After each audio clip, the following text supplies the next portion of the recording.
ఓం సదాశివసమారంభాం వ్యాసశంకరమధ్యమాం అస్మదాచార్యపర్యంతాం వందే గురుపరంపరాం.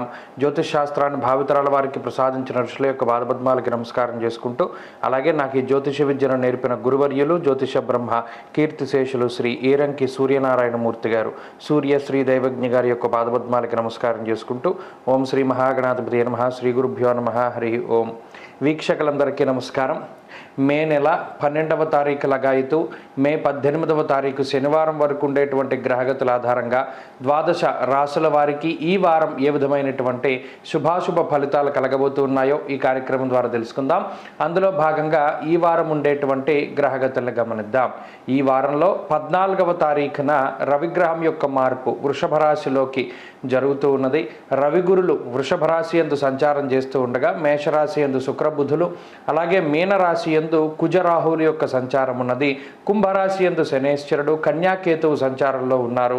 ఈ వారంలో చంద్రుడు మిథునం, కర్కాటకం, సింహం, కన్యా రాశుల యందు ఆయన యొక్క సంచారాన్ని కొనసాగించబోతూ ఉన్నారు. ఇటువంటి పరిస్థితుల్లో ద్వాదశ రాశుల వారికి ఏ విధమైనటువంటి ఫలితాలు కలగబోతున్నా తెలుసుకుందాం. అందులో భాగంగా కర్కాటక రాశి వారికి ఈ వారం సానుకూలమైనటువంటి గ్రహస్థితి గోచరిస్తూ ఉన్నది. ప్రత్యేకించి లాభస్థానమందు గురువు రవిగ్రహం తాలూకా యుతి ఏదైతే ఉన్నదో ఆ రెండు గ్రహాలు కలయడం ఈ రాశి వారికి చాలా శుభ ఫలితాన్ని కలిగిస్తూ ఉన్నది.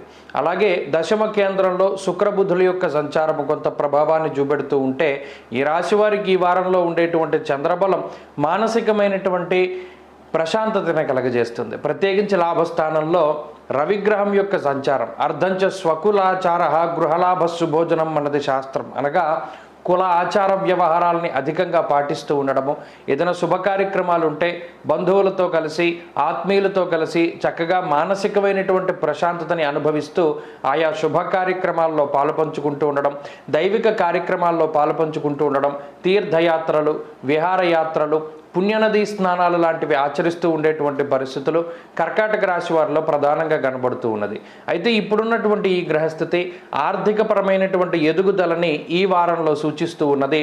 ప్రత్యేకించి లాభస్థానంలో ఉన్నటువంటి గురుగ్రహం ఆర్థిక లాభాన్ని కలగజేస్తారు.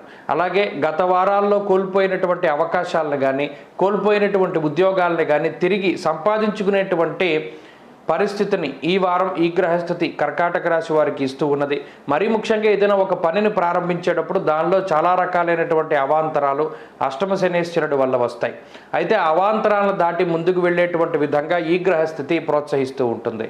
దశమ కేంద్రంలోనూ భాగ్యస్థానమందు ఉన్నటువంటి గ్రహాల తాలూకు ప్రతికూలమైనటువంటి ఫలితాల వల్ల ఉద్యోగంలో కొంత ఒడిదుడుకులు వచ్చినప్పటికీ భయపడాల్సినటువంటి పరిస్థితులు ఏమీ లేవు. స్థిరమైనటువంటి ఉద్యోగాన్ని సంపాదించుకోగలుగుతారు. ఉద్యోగంలో ఉండేటువంటి ఇబ్బందుల్ని దూరం చేసుకోగలుగుతారు. అలాగే వ్యాపార లాభానికి అవకాశం ఉంటుంది. వ్యాపార పరంగా చేసేటువంటి మార్పులు ఏవైతే ఉన్నాయో అవి కలిసి వస్తాయి. విద్యార్థులకి ఈ వారంలో కాలం అనుకూలంగా ఉన్నది. దూర విద్య, విదేశీ విద్యా పోటీ పరీక్షలలో మంచి విజయాన్ని సాధించడానికి అవకాశం ఉంటుంది. ప్రత్యేకించి స్త్రీలకి ఈ వారంలో ఉండేటువంటి గ్రహస్థితి అనుకూలిస్తుంది. మానసిక అలాగే శారీరకమైనటువంటి ఆరోగ్యాన్ని కూడా ఈ గ్రహస్థితి ప్రసాదిస్తూ ఉంటుంది. అలాగే కర్కాటక రాశి వారు ఈ వారంలో మరింత అనుకూలమైనటువంటి ఫలితాలని సాధించడానికై విఘ్నేశ్వరుని యొక్క ఆరాధన చేస్తూ ఉండడం చెప్పదగినటువంటి సూచన. ఈ వారంలో కలిసొచ్చేటువంటి రోజు గురువారంగా చెప్పవచ్చును. అదృష్ట సంఖ్య 2, అదృష్ట వర్ణము తెలుపు. తదుపరి సింహరాశి.